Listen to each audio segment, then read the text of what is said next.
So যারা এই ধরনের থিঙ্কিং করেন যে কেউ বয় আপনার কাছে খানি কাপড় লাগি বিয়া করে, এটা আসলে ভুল। কারণ কেউর বইন বাগনি পরিবারটি যে বিয়া দিত না খালি খানি লাগে, আর খানি কাপড়ও যদি আর পয়সাও যদি সকল তো যেত, বড় বড় বিলিয়নার হকলোর ওয়াইফ হকলোর কিন্তু জামাই দেওয়া বালা বালা ক্রেডিট কার্ড, জামাই দেওয়া গাড়ি বাড়ি সব তা পালাইয়া তারা আই হয়, কেন জানো নিউ আন্ডারস্ট্যান্ডিং হয় না করিয়া, বুঝছেনি।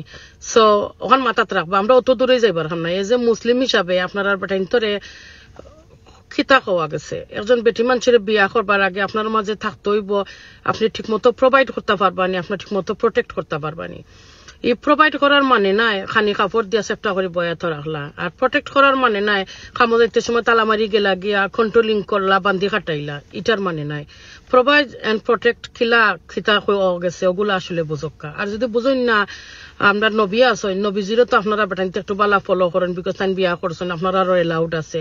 সো তাই খেনে করছেন, খিতা লাগি করছেন, এ টু জেড জানিয়া আপনারা যতক্ষণ খোয়া গেছে সরুকা সমস্যা তো নাই, আপনারা কাছে পাওয়ার দেওয়া গেছে কি আপনারা করতে পারবা।